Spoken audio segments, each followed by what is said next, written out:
उत्तर प्रदेश में 10 नवजात शिशुओं का झांसी के सरकारी अस्पताल में झुलस जाना मानवता को शर्मसार करता है।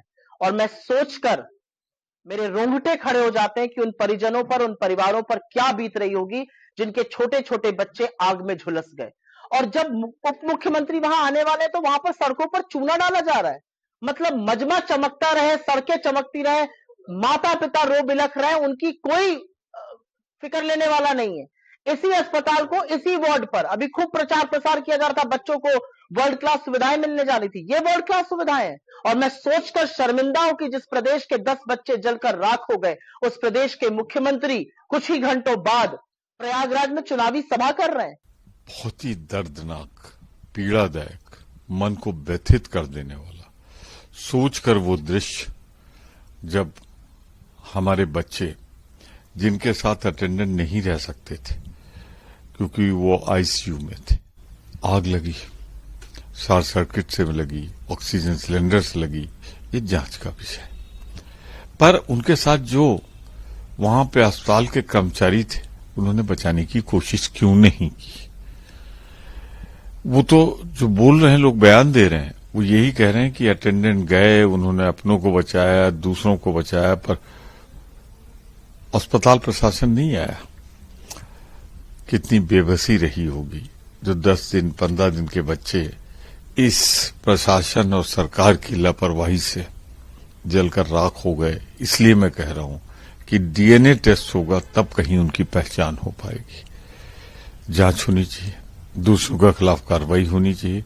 इन सबसे ज्यादा जरूरी है दोबारा ऐसी घटनाओं की पुनरावृत्ति न हो, इसके प्रबंध हो। ये आरोप तो बहुत गंभीर है, बहुत गंभीर है कि आग बुझाने वाले यंत्र में जो अग्निशमन यंत्र रखा जाता है, वो इस हालत ही में नहीं था कि आग बुझा सके। उसमें न गैस थी और न वो काम कर रहा था। उत्तर प्रदेश की सरकार पर सॉल्व रहा है और बीजेपी की कार्यशैली पे सॉल्व रहा है। निश्चित रूप से दुखद घटना है, मैं इसमें राजनीति नहीं करना चाहता। मेडिकल कॉलेज में जो 10 काफी बच्चे थे, उसमें से इस घटना में 10 बच्चे मर गए। मैं पीड़ित परिवार के साथ हूं और कई बच्चे ऐसे हैं जो हताहत हैं। सरकार को अपनी लापरवाही को कोल करनी चाहिए।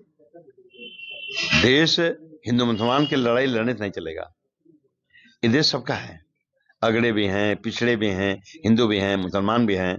अगर सबको साथ लेके चलना है तो खाली कहने से नहीं होगा, काम करने से होगा। सरकार का पूरा ध्यान इस देश में हिंदू मुसलमान कैसे बटा रहा है, इस लड़ाई में है। देखिए, ये बहुत ही दुर्भाग्यपूर्ण है और इस पर तुरंत कार्रवाई करने की जरूरत है। जो प्रशासनिक स्तर पे लापरवाही हुई है, उस पर सख्त कार्रवाई होनी चाहिए और सरकार को इसको जिम्मेदारी देकर के तुरंत इस पर पहल करके उनके परिवार के लोगों को मुआवजा देना चाहिए और जो भी लोग जिम्मेदार हैं उसके खिलाफ कार्रवाई करनी चाहिए। ये बहुत ही दुर्भाग्यपूर्ण है। ये सूचना हमें मिली है और सुनकर काफी मैं मर्माहत हुआ हूँ। पहले तो मैं उस परिवार के प्रति संवेदना व्यक्त करता हूँ और उस परिवार को दुख सहने की शक्ति प्रदान भगवान करे और मृत आत्मा के प्रति हमारी श्रद्धांजलि है। और ये बड़ी बड़ी बात बोलने वाले लोग जो बुलडोजर चलाकर सरकार चला रहे हैं, उनको इस पर सोचना चाहिए, बयान देना चाहिए। जो दोषी है इसमें, जिनके वजह से यह घटना घटी है, निश्चित रूप से उस पर कड़ी से कड़ी कार्रवाई सरकार करे। ये बहुत ही अनफॉर्चुनेट और दुखद घटना है।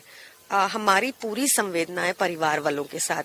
आप सोचिए, जिन घरों में सुबह किलकारियां सुनी गई होंगी, वही किलकारियां रात आते आते चीखों में बदल गई।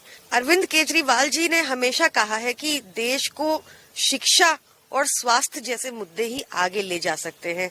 अगर अमीर के बच्चे को और गरीब के बच्चे को सेम फैसिलिटी मिलेगी तो शायद ये घटना नहीं होगी। अगर आप ये वीडियो YouTube पर देख रहे हैं तो हमारे चैनल को सब्सक्राइब कर बेल आइकन दबाएं और Facebook पर देख रहे हैं तो हमारे पेज को लाइक करें। 8 मिलियन प्लस सब्सक्राइबर, आपके इस भरोसे के लिए बहुत धन्यवाद।